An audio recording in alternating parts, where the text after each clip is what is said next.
This book is called Charlotte's Web by E.B. White. Chapter 1, Before Breakfast. "Where's Papa going with that axe?" said Fern to her mother as they were setting the table for breakfast. "Out to the hog house," replied Mrs. Arable. "Some pigs were born last night." "I don't see why he needs an axe," continued Fern, who was only 8. "Well," said her mother, "one of the pigs is a runt. It's very small and weak and will never amount to anything. So your father has decided to do away with it." "Do away with it!" shrieked Fern. "You mean kill it, just because it's smaller than the others?" Mrs. Arable put a pitcher of cream on the table. "Don't yell, Fern," she said. "Your father is right. The pig would probably die anyway." Fern pushed a chair out of the way and ran outdoors. The grass was wet and the earth smelled of springtime. Fern's sneakers were sopping by the time she caught up with her father. "Please don't kill it," she sobbed. "It's unfair." Mr. Arable stopped walking. "Fern," he said gently, "you will have to learn to control yourself." "Control myself!" yelled Fern. "This is a matter of life and death, and you talk about controlling myself?" Tears ran down her cheeks, and she took hold of the axe and tried to pull it out of her father's hand. "Fern," said Mr. Arable, "I know more about raising a litter of pigs than you do. A weakling makes trouble. Now run along." "But it's unfair," cried Fern. "The pig couldn't help being born small, could it? If I had been very small at birth, would you have killed me?" Mr. Arable smiled. "Certainly not," he said, looking down at his daughter with love. "But this is different. A little girl is one thing. A little runty pig is another." "I see no difference," replied Fern, still hanging on to the axe. "This is the most terrible case of injustice I ever heard of." A queer look came over John Arable's face. He seemed almost ready to cry himself. "All right," he said. "You go back to the house, and I will bring the runt when I come in. I'll let you start it on a bottle, like a baby. Then you'll see what trouble a pig can be." When Mr. Arable returned to the house half an hour later, he carried a carton under his arm. Fern was upstairs changing her sneakers. The kitchen table was set for breakfast, and the room smelled of coffee, bacon, damp plaster, and wood smoke from the stove. "Put it on her chair," said Mrs. Arable. Mr. Arable set the carton down at Fern's place. Then he walked up to the sink and washed his hands and dried them on the roller towel. Fern came slowly down the stairs. Her eyes were red from crying. As she approached her chair, the carton wobbled, and there was a scratching noise. Fern looked at her father. Then she lifted the lid of the carton. There, inside, looking up at her, was the newborn pig. It was a white one. The morning light shone through its ears, turning them pink. "He's yours," said Mr. Arable, "saved from an untimely death, and may the good Lord forgive me for this foolishness." Fern couldn't take her eyes off the tiny pig. "Oh," she whispered, "oh, look at him. He's absolutely perfect." She closed the carton carefully. First she kissed her father, then she kissed her mother. Then she opened the lid again, lifted the pig out, and held it against her cheek. At this moment her brother Avery came into the room. Avery was 10. He was heavily armed, an air rifle in one hand and a wooden dagger in the other. "What's that?" he demanded. "What's Fern got?" "She's got a guest for breakfast," said Mrs. Arable. "Wash your hands and face, Avery." "Let's see it," said Avery, setting his gun down. "You call that miserable thing a pig? That's a fine specimen of a pig. It's no bigger than a white rat." "Wash up and eat your breakfast, Avery," said his mother. "The school bus will be along in half an hour." "Can I have a pig too, Pop?" asked Avery. "No, I only distribute pigs to early risers," said Mr. Arable. "Fern was up at daylight trying to rid the world of injustice. As a result, she now has a pig. A small one, to be sure, but nevertheless, a pig. It just shows what can happen if a person gets out of bed promptly. Let's eat." But Fern couldn't eat until her pig had had a drink of milk. Mrs. Arable found a baby's nursing bottle and rubber nipple. She poured warm milk into the bottle, fitted the nipple over the top, and handed it to Fern. "Give him his breakfast," she said. A minute later, Fern was seated on the floor in the corner of the kitchen with her infant between her knees, teaching it to suck from the bottle. The pig, although tiny, had a good appetite and caught on quickly. The school bus honked from the road. "Run!" commanded Mrs. Arable, taking the pig from Fern and slipping a donut into her hand. Avery grabbed his gun and another donut. The children ran out to the road and climbed onto the bus.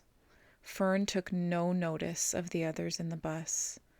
She just sat and stared out of the window, thinking what a blissful world it was, and how lucky she was to have entire charge of a pig. By the time the bus reached school, Fern had named her pet, selecting the most beautiful name she could think of. "His name is Wilbur," she whispered to herself. She was still thinking about the pig when the teacher said, "Fern, what is the capital of Pennsylvania?" "Wilbur," replied Fern dreamily. The pupils giggled. Fern blushed. Chapter 2. Wilbur. Fern loved Wilbur more than anything. She loved to stroke him, to feed him, to put him to bed. Every morning, as soon as she got up, she warmed his milk, tied his bib on, and held the bottle for him. Every afternoon, when the school bus stopped in front of her house, she jumped out and ran to the kitchen to fix another bottle for him. She fed him again at supper time and again just before going to bed.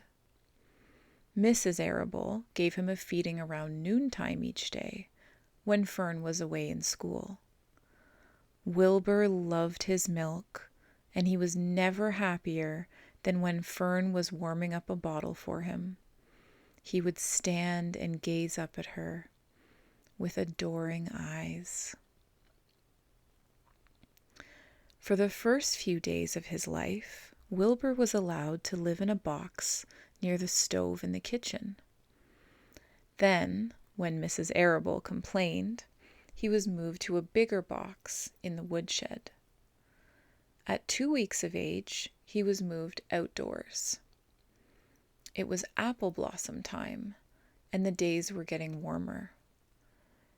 Mr. Arable fixed a small yard specially for Wilbur under an apple tree, and gave him a large wooden box full of straw with a doorway cut in it, so he could walk in and out as he pleased.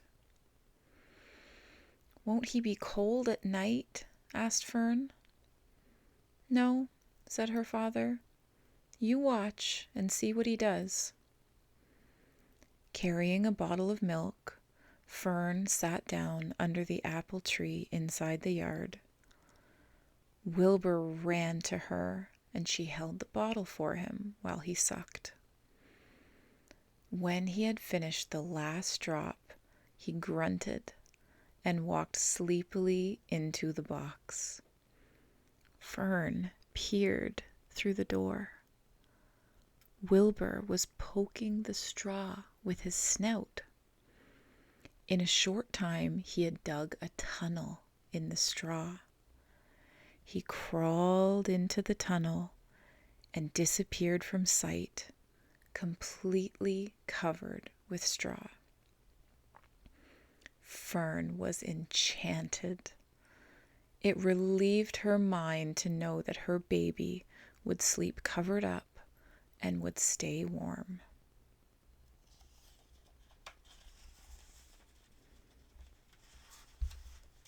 Every morning after breakfast, Wilbur walked out to the road with Fern and waited with her till the bus came. She would wave goodbye to him, and he would stand and watch the bus until it vanished around a turn. While Fern was in school, Wilbur was shut up inside his yard. But as soon as she got home in the afternoon, she would take him out and he would follow her around the place. If she went into the house, Wilbur went too.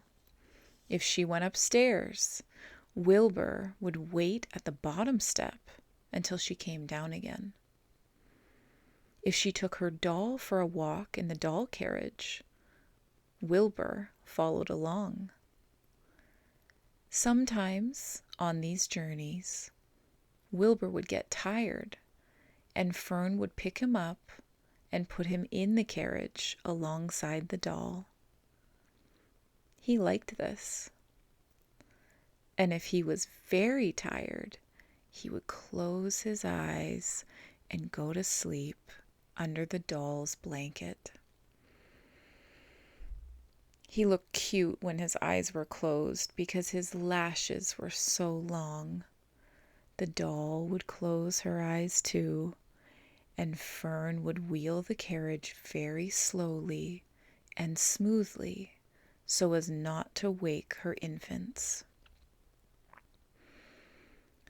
One warm afternoon, Fern and Avery put on bathing suits and went down to the brook for a swim. Wilbur tagged along at Fern's heels.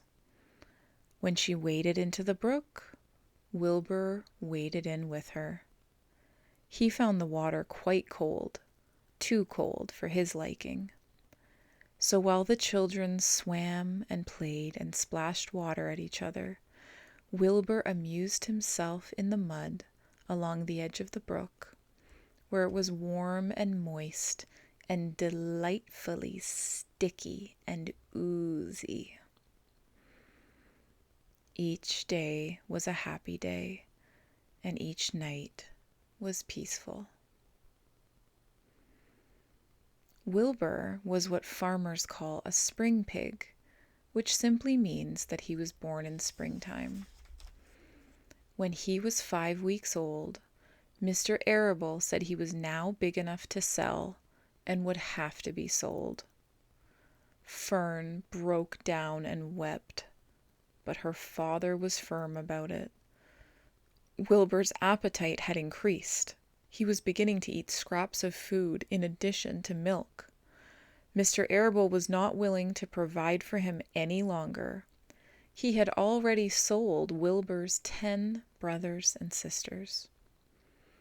"He's got to go, Fern," he said. "You've had your fun raising a baby pig, but Wilbur is not a baby any longer, and he has got to be sold." "Call up the Zuckermans," suggested Mrs. Arable to Fern. "Your Uncle Homer sometimes raises a pig, and if Wilbur goes there to live, You can walk down the road and visit him as often as you like." "How much money should I ask for him?" Fern wanted to know. "Well," said her father, "he's a runt. Tell your Uncle Homer you've got a pig you'll sell for $6 and see what he says." It was soon arranged. Fern phoned and got her Aunt Edith, and her Aunt Edith hollered for Uncle Homer, and Uncle Homer came in from the barn and talked to Fern. When he heard that the price was only $6, he said he would buy the pig. The next day, Wilbur was taken from his home under the apple tree and went to live in a manure pile in the cellar of Zuckerman's barn. And that is the end of chapter 2 of Charlotte's Web.